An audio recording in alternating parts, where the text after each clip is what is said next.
Assalamualaikum warahmatullahi wabarakatuh. Sampurasun. Warganet dimanapun Anda berada, bertemu kembali dengan saya Mang Karni dalam acara Pagudeman Suara Era Baru. Pada episode kali ini di studio sudah hadir salah satu praktisi dan pengusaha nasional khusus bidang budidaya sorghum. Sorghum itu adalah salah satu tanaman varietas yang ada di Indonesia. Ini salah ininya, bentuk tanamannya, bibitnya ya. Ini salah satu yang masuk kategori 5 item ketahanan nasional. Salah satunya jagung, padi, dan sorghum. Ya, warganet di studio juga sudah hadir Gus Patur. Ini salah satu rekan dari Kemendes. Ada Dr. Abarus Kawan, praktisi budaya dan juga salah satu tokoh sentral di Cianjur. Ada Abah Ajis, salah satu tokoh budaya juga ya Cianjur. Kenapa kita coba untuk kupas terkait sorghum? Karena ketahanan pangan yang digagas oleh Presiden Prabowo, salah satunya instrumennya adalah sorghum. Apa itu sorghum? Kita ngobrol dengan Pak Dirut ini, Pak Sandi Muhammad Ilham. Damang, Pak Sandi damang. Alhamdulillah, Pangestu ya, ringkas. Alhamdulillah. Pak Sandi bisa jelaskan apa itu sorghum? Ya, dalam hal ini sorghum sama seperti tanaman makanan pokok lainnya. Contohnya jagung ya. Jagung jenis Afrika, jenis Eropa, jenis Amerika, jenis Australia, jenis di Indonesia. Itu sama namanya jagung gitu ya. Bentuknya sama, cuman memang ada beberapa jenis-jenis yang memang diameternya berbeda, ketebalannya berbeda, atau kadarnya juga berbeda. Nah, sorghum ini juga ada di tanah air kita. Nah, di Indonesia itu bermula pada mulai abad keempat. Jadi kalau kita lihat dalam ukiran batu di Candi Borobudur, itu sudah ada yang namanya ukiran sorghum. Nah, ini berarti menandakan bahwa sorghum adalah warisan budaya leluhur kita, gitu ya. Nah, bukan hanya pada ketahanan pangan yang akan kita berikan edukasi pada hari ini, tapi juga memang ini juga bagian daripada edukasi sejarah yang memang harus kita wariskan, harus kita lestarikan karena ini warisan leluhur nenek moyang kita. Ya. Menurut pandangan Kang Sandi, saya Akang aja nih, biasa Cianjur pedo Akang, Amang, Uwa, Abah.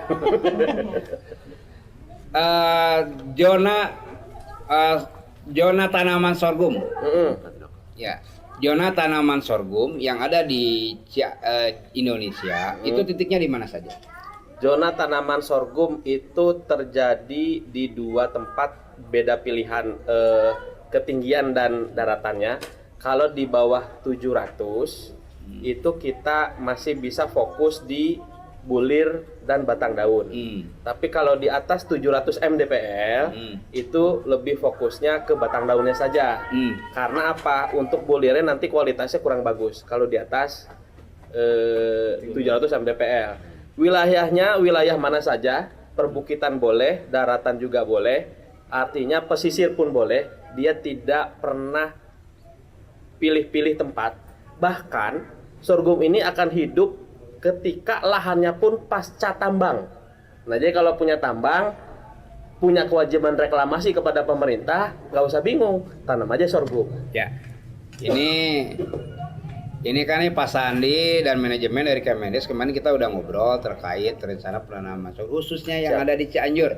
Di Cianjur kurang lebih ada 150.000 lahan terlantar, 150.000 sampai 300.000. Ini kalau misalkan yang berbukit-bukit atau bekas tambang di Cianjur kita tanam sorghum, potensi usahanya bagaimana? Ini nih bibitnya nih, buahnya nih ya. Warganet semua saya juga baru tahu ini sorghum begini ya. Ya, ini bisa jadikan kue. Bisa dijadikan yang paling spesial, beras sorghum itu adalah beras yang bisa atau bermanfaat untuk penderita diabetes. Ya, ini yang spesial nih, saya baru tahu nih dari Pak Sandi. Nah, rencana nih kalau di Cianjur ditanam sorghum nih potensi usahanya seperti apa? Ya, Cianjur itu punya kelebihan dalam branding merek. Boleh kita akui. Beras Cianjur. Bupati. Ya, nggak usah sih. Lanjut. Beras Cianjur, kemudian ayam pelung Cianjur, Iya.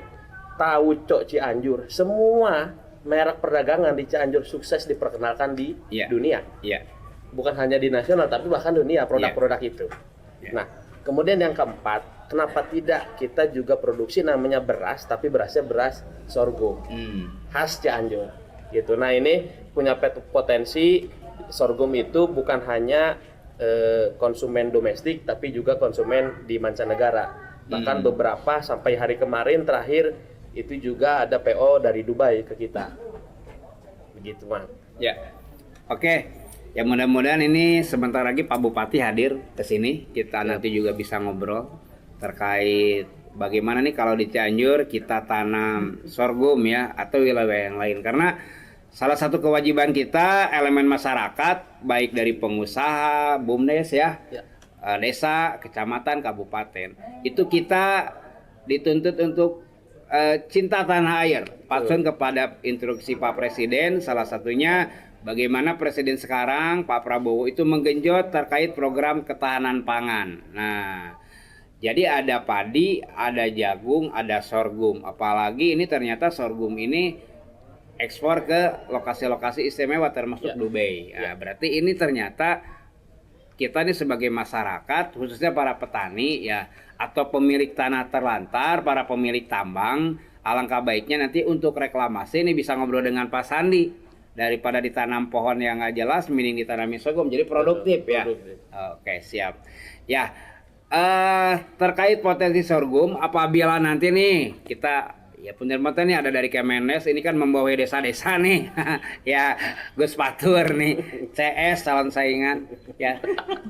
Nih kira-kira nih potensi desa-desa nih kalau misalkan kita coba program sorghum diterapkan di desa-desa, itu manfaat apa yang bisa didapat oleh masyarakat desa, desanya juga kabupatennya, mungkin provinsinya. Kira-kira gimana nih menurut pandangan Gus Fatur? Ya, pertama terkait dengan hasil manfaat dari ketika masyarakat, petani atau desa menanam budidaya tanaman sorghum, khusus untuk desa, pertama akan menambah PADES-nya, pendapatan asli desa.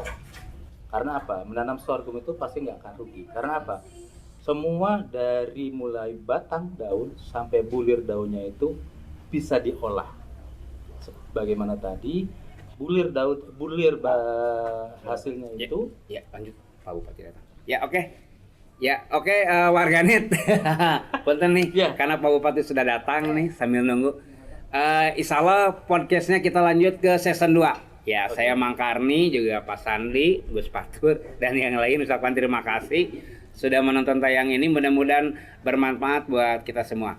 Pak Gudeman, suara era baru, yang baik kita tingkatkan, yang kurang baik kita perbaiki bersama-sama. Saya Mang Karni, wassalamualaikum warahmatullahi wabarakatuh.